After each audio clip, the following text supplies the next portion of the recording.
RCN. Le son de la différence.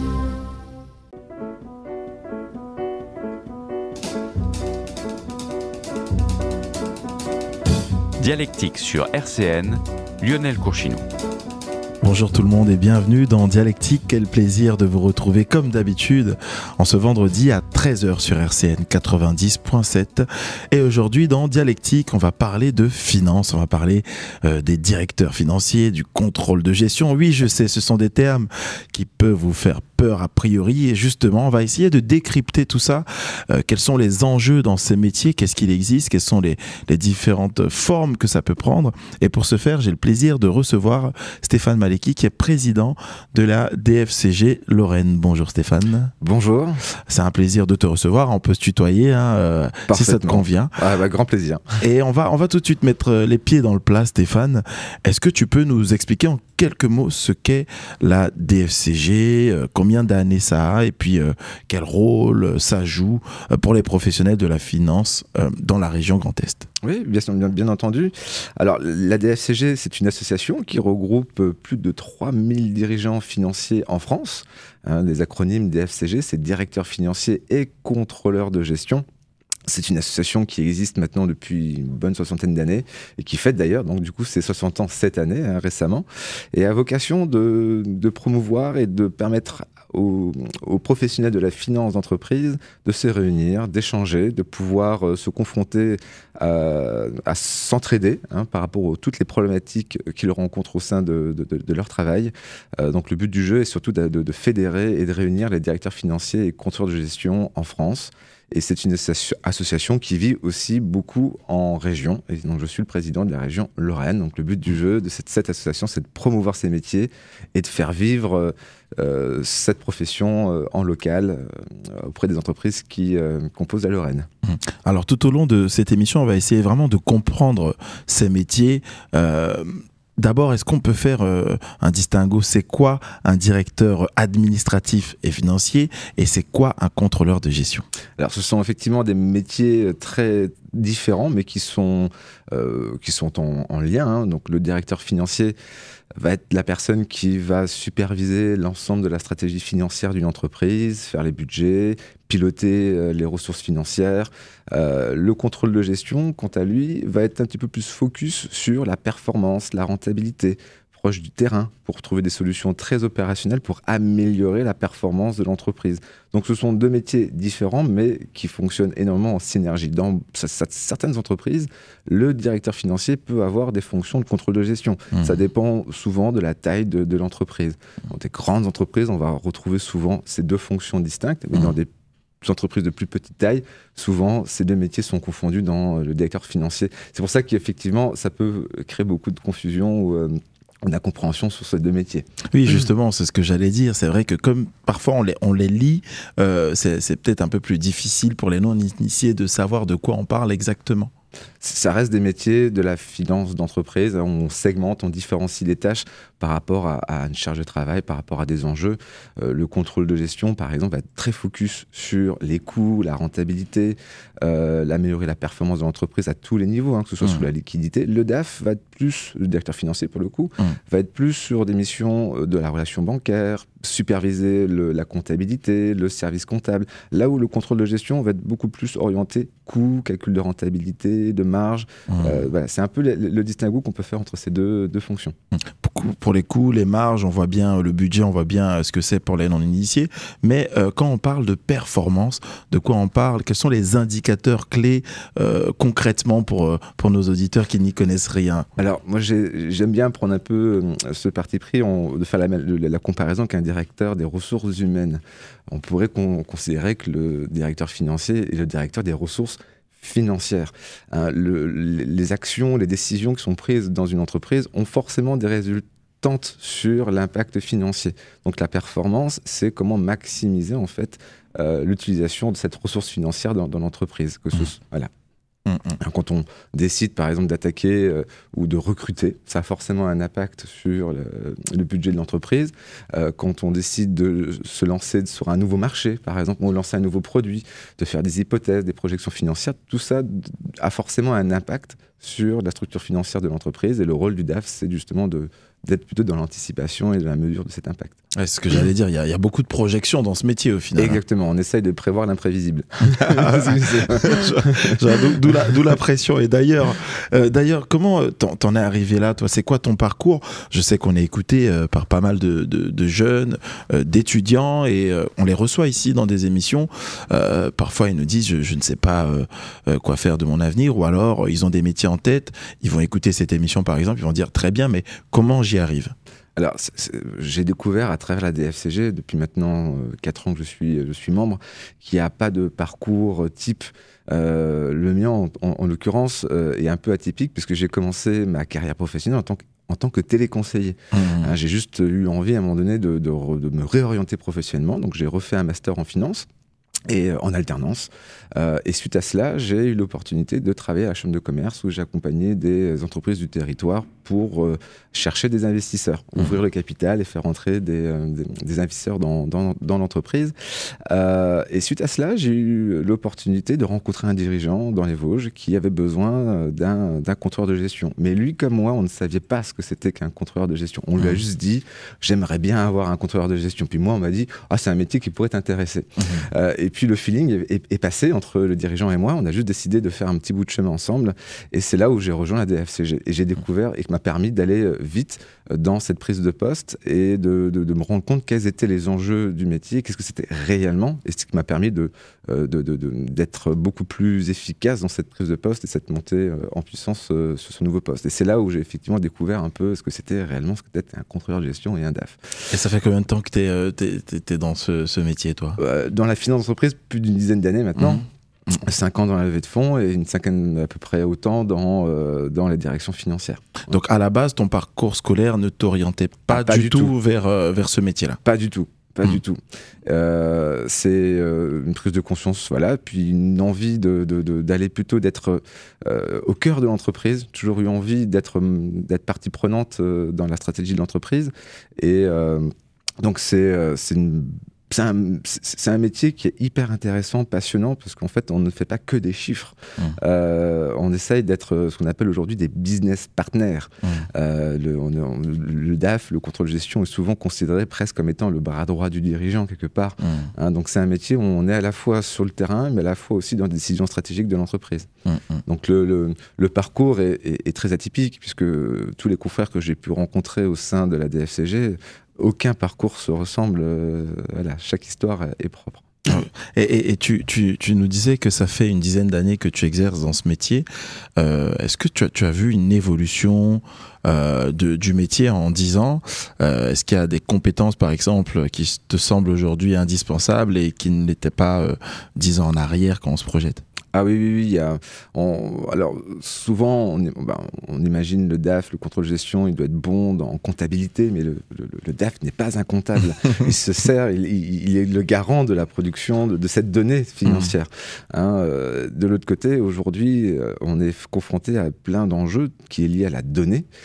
Imaginez une entreprise avec plein de logiciels, tout le monde connaît Excel, tout le monde travaille dans l'entreprise, dans les bureaux, et on voit la multitude d'Excel qu'il peut y avoir, des logiciels, les CRM, des ERP, tout ça complexifie le pilotage.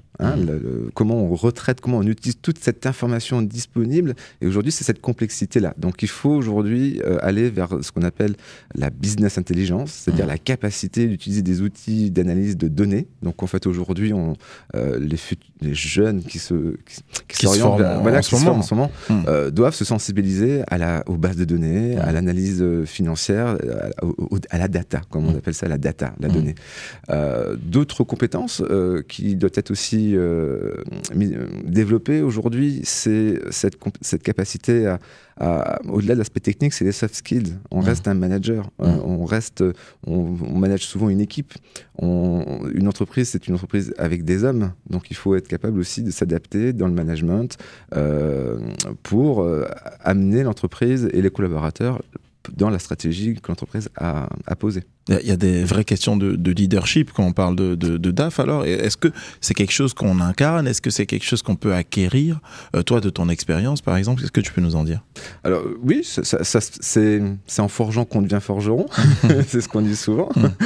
Il faut pratiquer. Il faut savoir se mettre aussi pousser un peu ses limites, ne pas avoir peur de prendre la parole en public, par exemple. Moi, j'ai eu le cas, par exemple, régulièrement de devoir défendre un prévisionnel financier devant mon comité de direction ou encore devant des investisseurs ou des financeurs. Donc, ça demande une capacité oratoire, de vulgarisation, d'expliquer et d'embarquer les gens dans un projet. Ça se travaille avec le temps. On le pratique et ça s'acquiert avec l'expérience. Tu nous as parlé de l'avènement des outils numériques sur les 3-4 dernières années. Je pense que vraiment, on ne peut pas passer à côté de l'IA. Est-ce que ça aussi, c'est quelque chose aujourd'hui qui a déjà une grande place dans votre métier, ou c'est plutôt quelque chose qui va se développer avec cette nouvelle génération de DAF qui est en train d'arriver? Alors, en ce moment, c'est au cœur des interrogations de tous les DAF que je rencontre. C'est déjà de comprendre ce que c'est. D'ailleurs, chaque année, on organise un trophée qui vise à récompenser le meilleur directeur financier de la région. Et notre thème cette année, c'était notamment les directions financières du futur, où on a parlé de digitalisation et de l'IA. Aujourd'hui, moi je suis né dans les années 84. Quand j'étais au collège, on m'a mis devant un PC avec Internet. Je ne savais pas qu'est-ce que je pouvais faire sur Internet. Puis on a appris avec le temps, et aujourd'hui on se rend compte qu'Internet est partie prenante de notre quotidien. On ne peut même plus s'en passer. Aujourd'hui, l'IA, on est à peu près à ce même stade. On se pose encore des questions sur qu'est-ce que je peux faire avec l'IA. On se rend compte du potentiel que ça peut créer. Et donc, ça fait partie prenante des enjeux et des réflexions à long terme. Alors, je ne parle pas de ChatGPT, tout le monde connaît ChatGPT, mais ça va au-delà. Quand on parlait tout à l'heure d'analyse de la donnée, cette quantité de données à analyser, l'IA va pouvoir demain apporter des réponses très opérationnelles et concrètes pour les entreprises. Donc ça va être vraiment un objet de complément, ça ne va pas remplacer le travail d'un contrôleur de gestion, par exemple? Non, et justement, comme je disais, lors du trophée qu'on a réalisé cette année, nous avons eu Luc Julia, qui est un des cofondateurs de Siri, qui est quand même venu nous faire une conférence sur le sujet. Son thème, c'était « L'IA n'existe pas ». Et il évoque le fait qu'on ne sera pas remplacé par l'IA, mais on sera remplacé par les gens qui savent l'utiliser. Là, toute la nuance, il ne parle pas d'intelligence artificielle, il parle d'intelligence augmentée. L'IA va nous permettre d'aller encore plus loin de ce qu'on sait faire aujourd'hui. Et il y a des choses que l'IA ne sait pas faire aujourd'hui. Moi, je peux en témoigner. On a essayé pour des paroles de chansons. Il n'y a pas la sensibilité artistique qu'on retrouve chez l'humain. Et peut-être d'autres choses si on transpose dans le domaine des DAF ou des contrôleurs de gestion. Tout à fait. Je donne des cours également dans certaines écoles sur la partie financière. Moi, j'incite mes étudiants à savoir utiliser le ChatGPT. Aujourd'hui, il faut apprendre à l'utiliser. Et quand on voit le temps nécessaire à rédiger ce qu'on appelle un prompt, quand on donne une commande à ChatGPT, si on n'y a pas passé 10-15 minutes à réfléchir comment je vais formuler mon prompt pour que ChatGPT réagisse de la bonne manière, il faut être intelligent. L'IA ne pourra pas le faire à notre place. Donc il faut qu'on apprenne à utiliser l'outil. Ok, donc l'IA, un élément de présent et d'avenir. Il y a aussi une problématique qui revient assez souvent. Moi, l'année dernière, j'ai eu la chance de venir faire un reportage pour le trophée Finance Gestion. Tout à fait. Et on avait évoqué l'image des métiers financiers. Et il y a un thème qui revient, c'est le thème de austère. Lors de votre dernière assemblée générale régionale, il a été mentionné que ces métiers peuvent être perçus comme étant austères. Comment, selon toi, on peut changer l'image de la profession et aussi la rendre plus attractive pour les nouvelles générations? Alors, pour la rendre plus attractive et casser un peu cette image, j'aurais envie de dire, venez à la DFCG, venez vous rendre compte par vous-même que c'est une association qui réunit en fait toute la diversité des directeurs financiers et de contrôle de gestion de toutes les manières en fait. On va retrouver des DAF de grandes entreprises comme des DAF de petites entreprises, des jeunes, des moins jeunes. des plus vieux. Et on se rend compte qu'il y a une diversité très, très forte. Et un fort dynamisme. Moi, au début, quand j'ai adhéré à la DFCG, que je rejoins cette association, j'avais un peu peur de ça, de me retrouver avec cette image un peu du directeur financier un peu vieillot, un peu old school, comme ça. Un peu. Et en réalité, pas du tout. Je prends un exemple concret, Financium, qui est la plus grande rencontre des directeurs financiers de contrôle de gestion en France, organisée par la DFCG à Paris. À la fin de la soirée, ça danse. Là, il y a une convivialité, une envie de s'entraider, de lâcher prise, de rester dans notre métier et expert et s'entraider sur les sujets techniques, tout en aussi sortir de notre bureau et se faire du bien aussi. Donc l'image de DAF austère, elle n'existe pas en fait. Il faut venir et le vivre pour le croire. C'est ce que je dis souvent. Il faut toujours prendre soin de son image, tout comme on prend soin de son business. Et d'ailleurs, c'est le titre de Nina Simone, Take Care of Business. Jusqu'à 14h, Dialectique sur RCN. Et on est toujours sur RCN 90.7. Je suis toujours ému par la voix de Nina Simone et j'en perds mon latin. On est avec Stéphane Malecki, je rappelle, qui est président de la DFCG Lorraine. On parle aujourd'hui de finances, de contrôle de gestion. Et juste avant cette interlude musicale, on parlait de l'attractivité, de comment intégrer cette nouvelle génération, la sensibiliser à ces métiers-là. Est-ce qu'il y a des actions concrètes que vous mettez en place à la DFCG pour attirer les jeunes talents dans les métiers de la finance et puis plus particulièrement les contrôleurs de gestion? Oui, il y a deux actions, grosses actions. Déjà, d'une part, ça fait partie... accompagner et sensibiliser sur les métiers des finances, ça fait partie de la raison d'être de la DFCG, déjà d'une part. Donc nous, en région Lorraine, on essaye du mieux qu'on peut d'être présent auprès des écoles, comme l'IAE de Nancy, qui a des masters en finance d'entreprise, l'ICN, Business School aussi, à qui on est en partenariat avec ces deux écoles, où régulièrement, on va échanger en direct avec les étudiants. Donc là, par exemple, la semaine dernière, l'IAE a organisé la semaine des métiers de la finance et on a introduit le bal en présentant les enjeux du métier.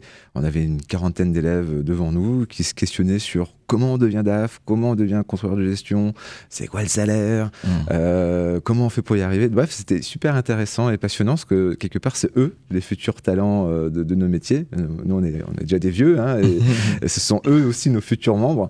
Donc, c'est important pour nous d'être présents auprès des écoles. Donc ça, c'est la première action. Donc, c'est vraiment d'être en appui des étudiants. Et la deuxième action, au niveau national, la DFCG a mis en place une fondation qui vise à accorder une bourse d'études à des étudiants qui sont dans le besoin financier, mais qui ont aussi des résultats remarquables dans leur parcours scolaire, dont le but est de les aider à continuer leurs études dans le domaine de la finance. Donc, il y a j'ai plus les chiffres exacts, mais il y a, depuis l'existence, je crois, entre 300 et 500 bourses qui a dû être données à certains étudiants. Et ces jeunes-là, vous avez des échanges avec eux. Qu'est-ce qui en ressort? Parce qu'on quand on parle avec eux dans les perspectives d'emploi futur, ils nous parlent des questions de conditions de travail et aussi de salaire. Est-ce que ce sont les mêmes, vous avez les mêmes informations qui remontent lorsque vous les rencontrez lors des événements? Ah oui, c'est souvent les mêmes questions. C'est la question qui revient le plus souvent, c'est comment on arrive à ce type de poste. Et ça, c'est des postes qui demandent beaucoup d'expérience, beaucoup d'exigences. Donc, on devient DAF ou de contrôle de gestion avec la pratique. Donc, il faut, en début de carrière, ce que je dis toujours aux étudiants que je rencontre, c'est de prendre soin des premiers stages, des premières alternances qu'on choisit, puisqu'elles seront déterminantes et elles peuvent aussi aider à se forger une bonne expérience dès le départ. Et de chercher à avoir des alternances ou des stages assez diversifiés dans beaucoup de secteurs d'activité, puisque le monde de l'industrie n'est pas le monde du service. Être dans l'e-commerce, c'est pas du tout la même chose que d'être dans une entreprise industrielle, par exemple. Donc, diversifier un peu sa connaissance, son expérience des différents secteurs d'activité. Souvent, les parcours ou les alternances en cabinet comptable ou audit sont intéressants parce qu'ils permettent justement d'avoir cette diversité de métiers, d'entreprises qu'on va accompagner. Et sur leurs conditions de travail, sur les perspectives d'évolution, est-ce que vous arrivez à les rassurer, entre guillemets? Oui, parce que finalement, ils sont, quand on voit à l'IAE notamment, il y a une quarantaine d'étudiants présents, c'est qu'il y a l'envie. Hein, il y a des jeunes qui aujourd'hui ont envie de se former et d'aller vers ce type de métier. Toutefois, on sent quand même qu'il y a une difficulté aujourd'hui. Il y a beaucoup de besoins au niveau des entreprises, des cabinets d'audit aussi, comptables. Il y a une pénurie de compétences, de talents, de jeunes talents, qui cherchent souvent à aller vers les régions parisiennes, régions lyonnaises, là où il y a souvent dit il y a du job, alors qu'en région Lorraine, il y a de belles entreprises, il y a des belles boîtes dans lesquelles aussi on peut faire une belle carrière. Donc souvent, voilà, l'attractivité, elle passe aussi en restant en région, puisqu'il y a des belles entreprises et vaut mieux rester en région qu'à Paris, parce qu'à Paris, on est noyé dans la masse, alors qu'en région, on reste à taille humaine. Et il y a différentes façons aussi d'exercer. On peut bosser pour plusieurs entreprises en même temps. Quelles sont les perspectives? Est-ce qu'on est rattaché forcément à une seule boîte? Il peut y avoir effectivement des évolutions de carrière qui s'orientent vers ce qu'on appelle du freelance, le métier de directeur financier à temps partagé. D'ailleurs, en ce qui me concerne, je le pratique aujourd'hui de cette manière-là. Et c'est grâce à la DFCG que j'ai découvert qu'on pouvait pratiquer le métier de cette manière-là. Ce sont des directeurs financiers qui ont de l'expérience et qui ont décidé de mutualiser leur temps et de le mettre à profit d'entreprises de plus modeste taille, des TPE, PME, qui n'ont pas forcément la capacité ou le besoin d'avoir un DAF à temps plein ou un contrôle de gestion à temps plein. Donc là, l'idée, c'est de mutualiser ce temps-là et de rendre accessible cette compétence. Et ces opportunités-là, est-ce qu'elles sont disponibles justement en région ? Alors, il y a très peu de DAF à temps partagé dans la région, beaucoup en Alsace, mais au sein de la DFCG, on essaye un petit peu de promouvoir un petit peu l'émergence et la pratique de ce métier parce qu'elle permet à des entreprises de toute taille de bénéficier des compétences aguerries. Qui dit diversité, inclusion, on va parler aussi des jeunes, justement, comment se faire une place. C'est vrai que c'est des métiers qui sont rigoureux où il faut avoir une certaine expérience, mais quand on vient de commencer, quelle est la confiance qui est accordée aux jeunes? Et puis aussi, il y a le lancement de l'initiative DAF au féminin. Voilà, globalement, en fait, je voulais vous interroger sur votre vision de la diversité dans les métiers de la finance. Et puis, pardon, je te vois, mais comment tu penses qu'on peut mieux intégrer les jeunes, les femmes dans des postes à responsabilité? Alors, sur le sujet de la femme dans nos métiers, effectivement, c'est un métier qui est souvent majoritairement, proportionnellement des hommes. En région Lorraine, je crois qu'au niveau de nos membres, on a à peu près 20%, ce sont des femmes. L'objectif aujourd'hui, on a décidé de lancer un groupe d'échange DFCG au féminin qui vise à permettre à nos membres de développer leur leadership au féminin. C'est-à-dire de ne pas stigmatiser sur le fait d'être moins payé ou d'être moins considéré. Non, au contraire. Aujourd'hui, on a des working girls, on a des femmes qui ont une capacité de travail phénoménale et qui doivent gérer souvent des aspects familiales. Et le but du jeu, c'est de les aider à se développer dans leurs compétences et dans leur authenticité. Donc ça, c'est un travail d'accompagnement et de raison d'être aussi de la DFCG, d'accompagner ce développement personnel-là, sans rentrer dans la stigmatisation, et c'est très important. Concernant les jeunes, nous, on essaye du mieux qu'on peut de faire venir des étudiants à nos rencontres. On organise 1 à 2 rencontres par mois et j'essaye, moi, de faire venir le plus souvent possible des jeunes, des étudiants. Et là, c'est de prendre soin de l'accueil. Quand on est jeune, qu'on a 20 ans et qu'on se retrouve dans une after-work avec des DAF, des contrôles de gestion, ça peut être intimidant. Notre rôle, c'est justement de les accueillir, de les mettre en relation, de les rassurer, que ça devienne des amis. Et ça, on le fait plutôt bien et je suis assez fier de ça, puisqu'on a eu des belles histoires à raconter à la DFCG. On a des étudiants qui ont trouvé leur stage en venant à un after-work, parce qu'on les avait dit, venez, vous verrez, c'est sympa. Ils sont venus. Et le retour qu'on a de leur part, c'est ah ouais, je pensais pas que c'était aussi sympa la DFCG. Ça revient un peu à ce que tu disais précédemment. Toi, quand t'es arrivé dans les premières soirées de DAF et tu t'es dit en fait ils sont fun les gars. Mais tu rigoles, mais j'ai des directeurs financiers qui sont intéressés par rapport à la DFCG qui ont des fois cet a priori là. Même dans nos métiers, certains DAF ont peur de venir parce qu'ils se disent ouais, est-ce que j'ai la légitimité de venir alors qu'en réalité oui. On a toute la diversité au sein de l'association. On va parler après de tout ce qui est RSE. Là, j'aimerais qu'on fasse un focus sur les soft skills. Donc les compétences interpersonnelles. Tu parlais là de leadership au féminin, mais même de leadership de façon globale. En quoi c'est important aujourd'hui quand on est DAF? Et puis tu l'as dit tout à l'heure, c'est en forgeant qu'on devient forgeron. Il y a quand même un univers qui est pas facile avec des responsabilités. C'est stressant. C'est un métier qui peut être angoissant. Moi, je le vois au quotidien avec les entreprises que j'accompagne. Ils viennent vers moi parce qu'ils ont une problématique financière. Mais à côté, j'ai un dirigeant qui est un humain, qui est une personne, qui a aussi ses problématiques personnelles. Et quand on est dans une entreprise de grande taille, le DAF doit aussi prendre en considération le management de son équipe. Donc, c'est les relations interpersonnelles. Moi, j'avais une équipe comptable de 3 personnes avec des caractères différents. À côté, j'avais un dirigeant d'entreprise qui avait une vision à long terme, qui voulait mettre en place le développement de son entreprise. De l'autre côté, j'avais des gens qui sont sous le terrain, qu'il faut driver par les chiffres, mais de venir avec sa petite baguette et dire maintenant, il faut réduire les coûts, il faut faire des économies. Non, ça ne marche plus, ça ne marche pas comme ça.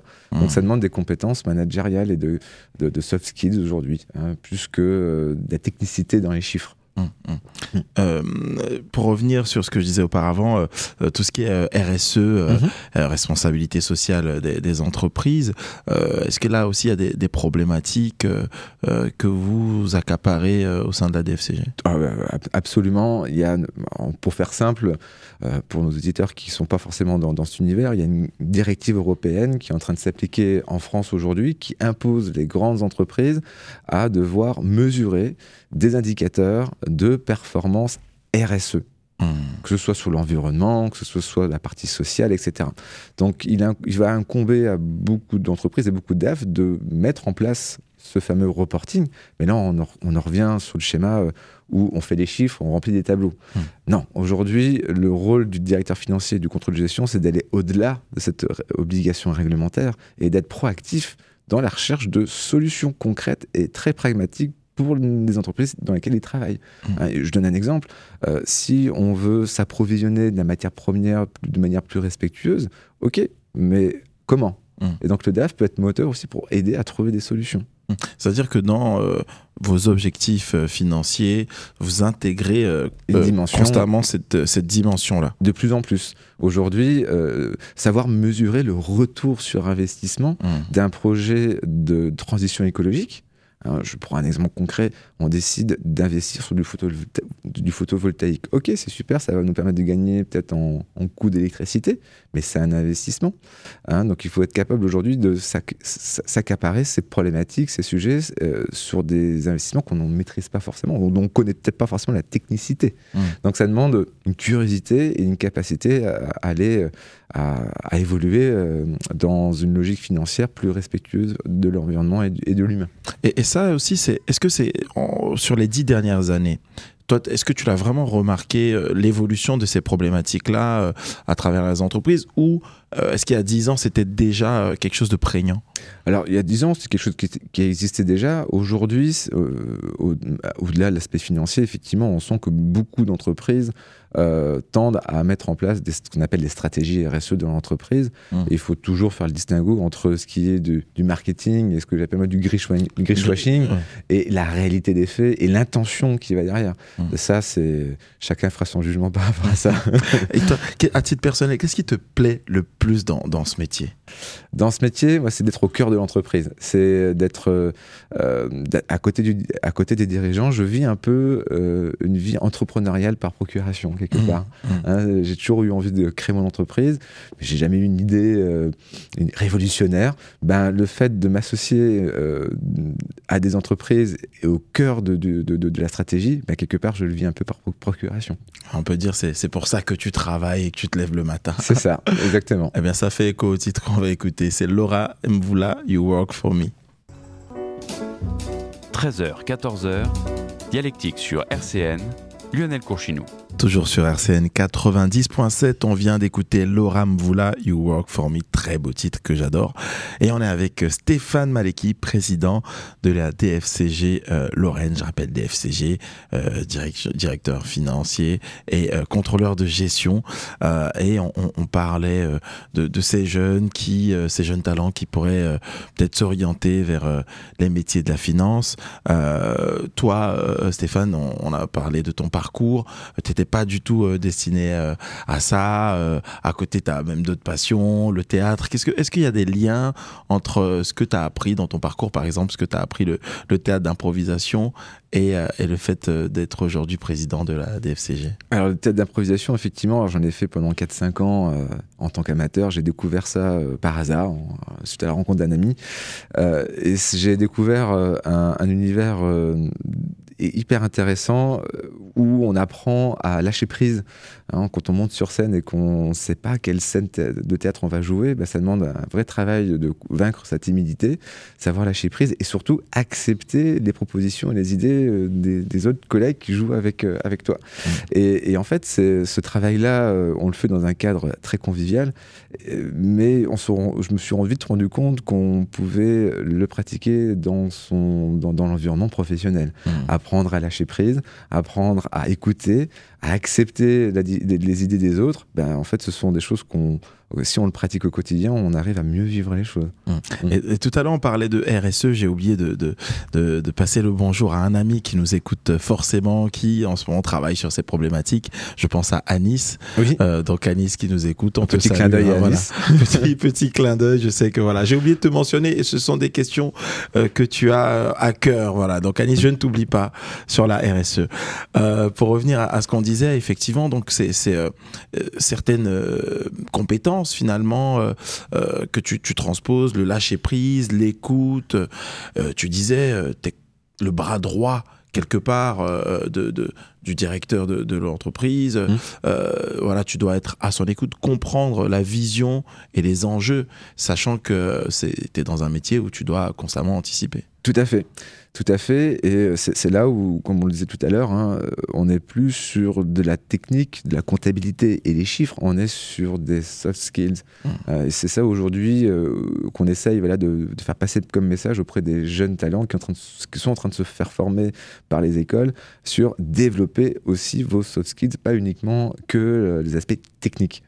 Et quand on parle de soft skills, pour ceux qui ne connaissent pas, on parle bien sûr voilà, de savoir-être, voilà, des compétences humaines que vous allez développer au-delà de compétences professionnelles. Donc les deux sont intimement liés et constamment liés tout à fait. Dans ce métier. Les deux sont liés, inévitablement.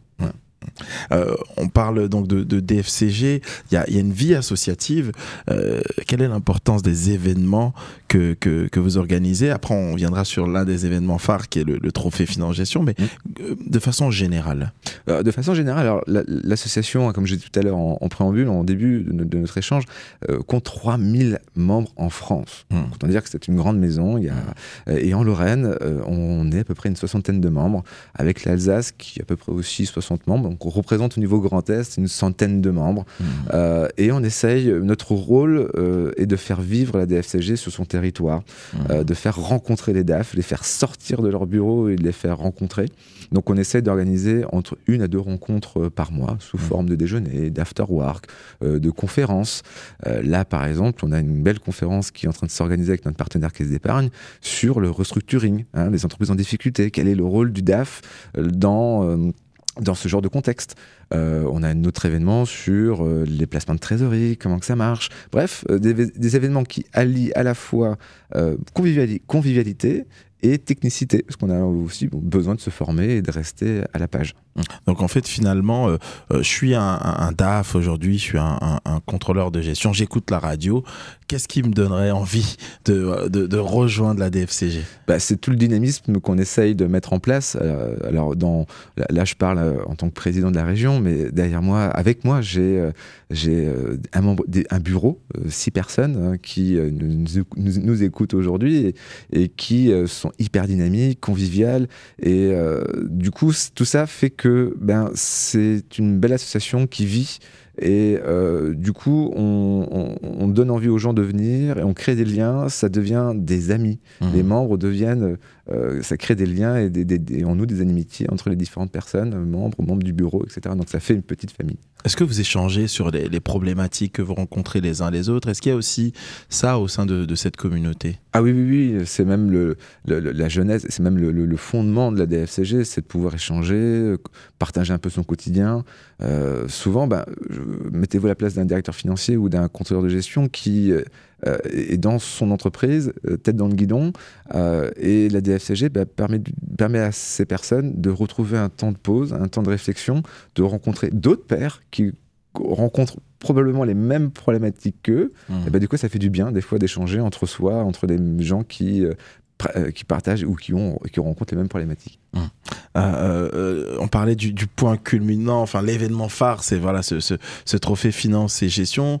Comment est née l'idée de ce projet et puis qu'est-ce que c'est? Alors ça fait maintenant quelques années effectivement, que le trophée existe. Alors, il a commencé en tout début avec l'Alsace qui l'organise dans sa région, puis un petit peu en Lorraine, et puis on a décidé il y a quelques années de le faire en commun pour donner une dimension Grand Est à ce trophée, non plus faire un Alsace-Lorraine. Et donc l'objectif, c'est l'événement phare de la DFCG dans beaucoup de régions, et notamment en région Grand Est. L'objectif, c'est, comme on vient de se le dire jusqu'à présent, c'est de mettre en lumière toute l'exemplarité et le travail réalisé par certains DAF qu'on ne soupçonne pas forcément. Donc le but du jeu, c'est de les mettre en avant. Cette année, on a eu 4 DAF qui ont présenté leur projet, leur réalisation dans l'entreprise, et on nomme le lauréat de l'année parce que ses résultats, la manière dont il a mené le projet, sont remarquables. Donc ça permet de aussi mettre en lumière les belles entreprises de notre région. Est-ce qu'il y a des critères de sélection pour élire, et puis les critères aussi de jugement une fois qu'on a il y a un jury, j'imagine, qui... Oui, on a un jury de partenaires, à la fois les partenaires qui soutiennent l'événement et aussi des DAF, des enseignants qui viennent participer à ce jury. Les critères sont effectivement à la fois techniques, mais pas que. On parlait tout à l'heure de soft skills. On observe et on tient compte de ça, et on tient aussi en compte de la capacité de synthèse, de présentation à l'oral. Parce que souvent, ce sont des projets qui sont menés sur 2-3 ans. Donc l'expliquer et le raconter en 10 minutes, ça demande un vrai exercice de style. Alors, bien entendu, il y a une préparation des candidats bien en amont, mais du coup, on regarde tout. En fait, on regarde la personne en tant que telle et la manière dont elle a aussi managé ses équipes et travaillé main dans la main avec son dirigeant et ses équipes. Donc faut faire partie de la DFCG pour pas participer. Forcément. Pas forcément. Non. En général, il y a pas forcément que des candidats qui sont membres de la DFCG. Au contraire. Donc on peut lancer un appel. Je lance un appel à candidature, bien entendu, pour l'édition 2025 qui cette année aura lieu à Nancy. Voilà. Donc peut-être qu'avec RCN. On sera peut-être partenaire et invité à venir. Bien entendu, comme l'année dernière, à Metz, vous étiez présent, je crois. C'était un plaisir. Donc, on prendra un petit micro et puis on se faufilera pour aller interviewer les lauréats. Avec grand plaisir. Alors, comment être un DAF en gestion de crise, en période de crise? Comment gérer les risques? Comment anticiper? En fait, à force de pratiquer le métier, on sait identifier avoir une maîtrise qu'on appelle du business model, hein, de différents coûts d'entreprise, des risques, hein, que ce soit des risques de marché, les risques liés à la clientèle, les risques liés aux fournisseurs, les risques liés à la trésorerie. Donc le rôle du DAF, c'est un peu, j'ai envie de dire, un peu l'avocat du diable. C'est toujours essayer un peu d'imaginer le pire des scénarios. Après, bien entendu, personne n'a une boule de cristal, hein, donc le rôle du DAF, il est un peu là, c'est d'essayer de prévoir l'imprévisible, et ça, il n'y a que l'expérience, une bonne maîtrise, une bonne connaissance du monde de l'entreprise qui permet de faire cet exercice. Et en période de crise, surtout en période de crise économique, par exemple, là, je pense que les regards sont braqués sur vous. Souvent, dans une période un petit peu inflationniste où les coûts sur l'énergie augmentent, les guerres, les conflits géopolitiques fait qu'effectivement, ça complexifie la stratégie et ça peut mettre en difficulté nos entreprises. Et là, souvent, le DAF prend une place importante dans l'entreprise à côté du dirigeant au sein du CODIR, justement pour aider à passer le cap. Hein. C'est là où on parlait de business partner, c'est là où souvent le DAF intervient pas en temps, il n'est pas seul. Et c'est là où il a besoin aussi de s'entourer, de réseauter, d'avoir des contacts, de s'ouvrir à son écosystème pour ne pas rester seul et faire en sorte que son entreprise ne reste pas seule dans ce genre de situation. Est-ce qu'il y a des conseils clés à donner aux jeunes DAF pour qu'ils puissent naviguer en eau trouble ou en période de crise ? C'est la pugnacité, j'ai envie de dire, déjà d'une part, hein, de rester résistant, c'est pas forcément, de ne pas rester seul, savoir s'entourer. Hein. Souvent, face à des périodes un peu compliquées, on n'ose pas forcément chercher de l'aide, et je pense qu'il faut, qu'on soit DAF ou jeune étudiant ou n'importe qui, en fait, savoir se tourner vers les bonnes personnes pour être aidé. On va parler de l'avenir maintenant. Vu que vous êtes un métier d'anticipation, quels sont, selon toi, Stéphane, les plus grands défis que les DAF et les contrôleurs de gestion vont affronter aller à court terme, dans les prochaines années, et même à moyen terme. Oui, déjà, voilà, sur cet aspect-là. C'est déjà pas mal. Alors, déjà, à très court terme, il y a déjà la facturation électronique. Hein, c'est-à-dire que aujourd'hui, les factures papier n'existeront plus d'ici quelques mois. Donc, il faut s'y préparer. S'imaginer dans de grosses entreprises où il y a des milliers de factures qui sont générées. Donc, ça pose la problématique de mettre à jour les logiciels de facturation et de gestion de l'entreprise. Il y a la partie RSE qu'on vient d'évoquer tout à l'heure, hein, où ces nouvelles normes européennes vont obliger les entreprises à se mettre en normes pour justement produire des données, des indicateurs de performance RSE, déjà d'une part. Donc ça, c'est un gros boulot. Donc, je rappelle, RSE, hein, c'est responsabilité sociale des entreprises. Hein. Oui, tout à fait. Voilà. L'IA, la donnée, la data, pouvoir rendre intelligible toute ta donnée disponible dans l'entreprise, tout ça, c'est un jeu. Et à moyen terme, voilà, ce qu'on appelle la liquidité, hein, c'est-à-dire la gestion du budget, de la trésorerie, dans des situations un peu de crise et de contexte économique compliqué. Donc ça, c'est vraiment les enjeux de la profession du DAF et du contrôle de gestion dans les prochains temps. Est-ce que le réseautage, il est souvent mentionné, hein, mais bon, ça, c'est pas un nouvel enjeu depuis longtemps comme étant un facteur clé pour avancer. Est-ce qu'il y a d'autres opportunités pour que les professionnels développent leur réseau notamment au sein des événements de la DFCG, mais est-ce qu'il existe d'autres choses ? Oui, il y a plein d'associations professionnelles qui existent. En ce qui me concerne, moi je suis membre de Réseau Entreprendre par exemple, qui est une association qui accompagne des repreneurs et des dirigeants d'entreprise. Il y a la FCC, l'association française des Credit Managers. Alors, les Credit Managers, c'est ceux qui vont s'occuper du recouvrement des clients et faire en sorte que les clients payent, hein, alors, pour une manière très simplifiée. Donc il y a plein d'associations aussi thématiques, la NDRH, l'Association nationale des directeurs des ressources humaines, qui ont le même objectif que la DFCG, c'est-à-dire de faire réunir des professionnels dans leur cœur de métier. Et nous, à la DFCG, notamment en Lorraine, on essaye un peu de s'ouvrir à tout cet écosystème, n'est pas forcément qu'être dans l'entre-soi.